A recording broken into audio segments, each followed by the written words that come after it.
Ahora tenemos en la línea telefónica a la ex primera ministra Ana Jara, que en los últimos minutos estuvo tuiteando sobre la necesidad de que el Congreso acepte la renuncia, lo cual se ha oficializado.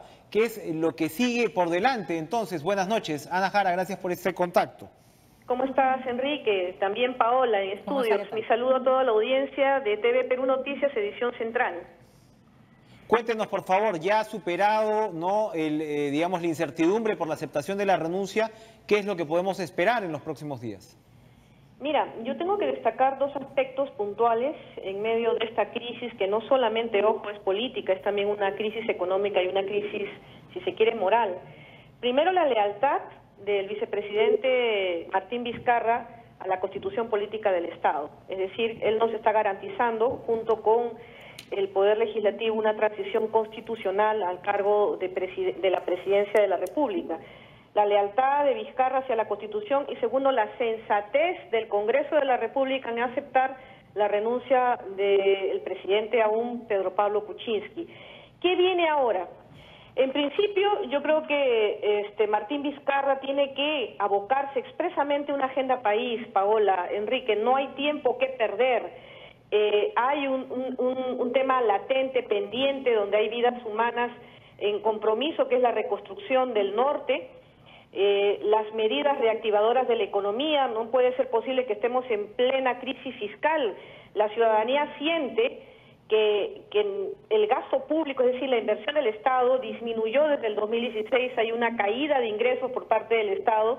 Entonces, tenemos que tener como norte la reactivación de la economía sobre la base de la recuperación de la confianza. Creo que esta etapa es medular para Martín Vizcarra, inspirar confianza no solamente entre peruanos, sino que continuemos siendo un destino cierto para las inversiones nacionales y extranjeras. Reconstrucción, medidas reactivadoras de la economía, sin perder, por supuesto, de vista esta lucha frontal contra la corrupción, que deben hacerlo cada uno en su rol los poderes del Estado. Pero también va a ser muy importante la relación que establezca con el Congreso de la República, teniendo en cuenta que no va a tener una mayoría, ni se establece quiénes o no lo van a apoyar. No sabemos ni siquiera cuál es la representación que va a tener, no sabemos cuál va a ser su relación con el gobierno, ¿no?, que todavía está en funciones, y por supuesto no sabemos cuál va a ser la relación con el fujimorismo, en el sentido de la pregunta de Paola. De todas maneras, la relación con el Congreso pesa mucho, ¿no?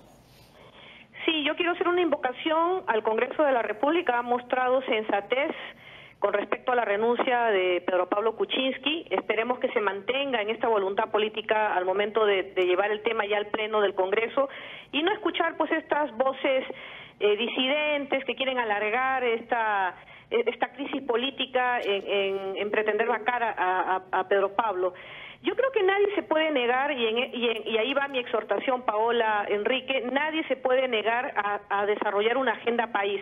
Yo quiero contarles mi experiencia como exministra de Estado. Yo me mantuve por más de 3 años, casi 3 años y medio en el Ejecutivo, en el periodo de Ollantumala, en que debemos, digamos, dejar de lado este tema de persecución política enmascarada dentro de las comisiones investigadoras. Yo creo que hay que dejar que los órganos jurisdiccionales sean los que administren justicia, que el Ministerio Público investigue, que es finalmente su rol constitucional, y nos aboquemos desde el Congreso a desarrollar esta agenda país. Ellos con las iniciativas legislativas que requiere el Ejecutivo para la reconstrucción, para las medidas reactivadoras de la economía, para luchar contra la corrupción, porque nos queda menos de 3 años para concluir esta gestión y prepararnos para que haya una continuidad democrática en las futuras elecciones generales ya de cara al bicentenario. Creo que la organización política que se niegue a desarrollar una agenda país va a ser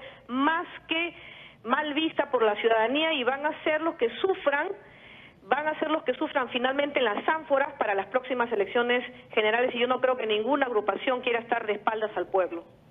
La institución de la presidencia queda debilitada. En su opinión, aún presidente Kuczynski, ha terminado su mensaje haciendo una invocación a las reformas constitucionales y legales que se deben hacer para no repetir esta situación. A partir del tono de su carta, que usted, entiendo, también ha criticado, se entiende que Kuczynski evidentemente cree que, de ser otra la configuración parlamentaria, no hubiéramos llegado a este punto.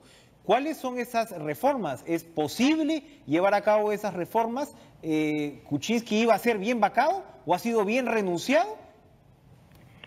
Yo creo que a Pedro Pablo le faltó la mea culpa. Es cierto, en parte, el discurso que él tuvo en horas de la tarde al formular renuncia al cargo ante la nación. Creo que ha habido indudablemente demasiadas piedras en el camino para desarrollar su gestión gubernamental, pero él tuvo poca muñeca política. Creo que no supo elegir bien a sus consejeros. Toda autoridad siempre tiene un grupo de consejeros. Es imposible que pueda desarrollar la gestión pública solamente con su propia opinión. De hecho, reposa mucho también en su primer ministro. Él ha tenido poca muñeca política.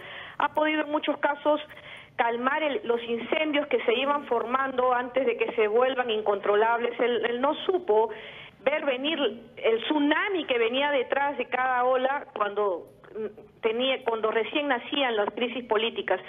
Sí ha quedado debilitada la institución presidencial, claro, porque uno elige presidente en una fórmula donde la lidera una persona, que en este caso era Pedro Pablo Kuczynski, y en su ausencia, por las causales previstas en la Constitución, ya entraban a tallar los dos vicepresidentes. No se vota al revés. Claro, la plancha se vota en una sola cédula, ¿no? Tú no vas a marcar, si quiero este primer vicepresidente, no como se eligen, por ejemplo, los consejeros regionales en las regiones. Pero sí ha quedado debilitado, pero yo creo que es una buena señal, una luz al final del túnel, que el Congreso haya aceptado la renuncia para evitar desangrarnos más como peruanos.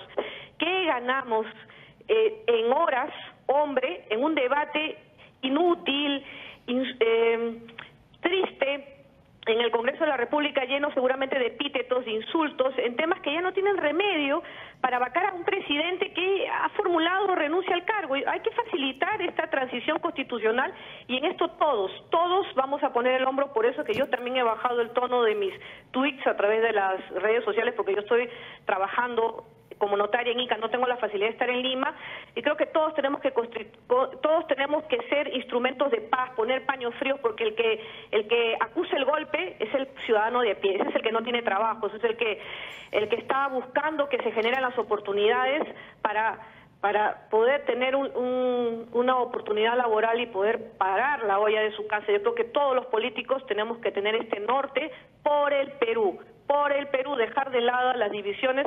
Es un poco difícil, cierto, pero no imposible. Pero también va a ser muy importante la elección de quien será el nuevo presidente o presidenta del Consejo de Ministros, una figura que va a tener la responsabilidad, en primer lugar, de hacer un llamado pues a la unidad del país, un personaje que tampoco tenga pues relaciones con las denuncias que hemos visto. Es un papel muy difícil, ¿no?, para la persona que va a venir, y de las personas también que van a conformar el próximo gabinete de Vizcarra. Bueno, dada la experiencia de Martín Vizcarra en esta crisis política que él también tuvo que afrontar, porque fue puesto contra las cuerdas en el caso Chinchero, ya gracias a Dios el fiscal de la Nación, previa investigación interna, estimo, archivó su causa. Ahora, por boca de sus adversarios políticos, se habla bien de él, y viene, curiosamente, él afrontó esta crisis política. Pensamos que ya había llegado su tope, su carrera política en mayo del 2017, hace menos de un año, y ahora regresa en olor a multitud para ponerse la banda presidencial. Con esa experiencia, más la gestión pública que él desarrolló como presidente regional, creo que él va a saber elegir su primer o primera presidenta del Consejo de Ministros. Le hago la invocación desde ya, ojalá que pueda ver esto en su momento, que sea un personaje de perfil político. Se requiere alguien que tenga muñeca. No estoy denostando de los otros ex primeros ministros, porque no sería ético de mi parte, pero creo que dada la coyuntura y para desarrollar la agenda del país en temas puntuales, convocantes, se necesita alguien con muñeca política, y dejar de lado la tecnocracia, por favor, que lamentablemente no nos ha redituado frutos en estos casi 2 años de gestión. Ahora, pero cuando hablamos, para ir cerrando, le agradecemos este contacto, cuando hablamos de este gabinete de unidad nacional, que es una intención que cualquiera tiene, ¿no?, sobre todo en momentos como estos, pero traducirlo es otro cantar. Cuando hablamos de esto, nos remitimos probablemente al momento del indulto, ¿no?, que para muchos marcó el fin de la gestión de Pedro Pablo Kuczynski. Es decir, Fuerza Popular no se lo agradeció porque estaba envuelto en un lío interno que vemos cómo se ha resuelto o se va a resolver. Y por el otro lado, Pedro Pablo Kuczynski se quedó sin el soporte, de alguna manera, del antifujimorismo, que de repente es el principal motor político del país después del propio fujimorismo. Entonces, cuando hablamos de un gabinete de unidad nacional, de la mayor apertura posible, por ejemplo, es probable que haya elementos fujimoristas o cercanos al fujimorismo cuando, por ejemplo, se está hablando del desafuero y seguramente denuncia penal contra personajes como Mercedes Arauz y Carlos Brus. Mira, acá tiene que entrar a taller el liderazgo de Martín Vizcarra, su muñeca política, el que se reúna francamente, porque en realidad los políticos no necesitan intermediarios para sentarse y hablar por el país, poner al Perú por delante. Yo creo que el liderazgo de él va a jugar un papel preponderante. Yo creo que esta es una nueva página en la historia republicana del Perú.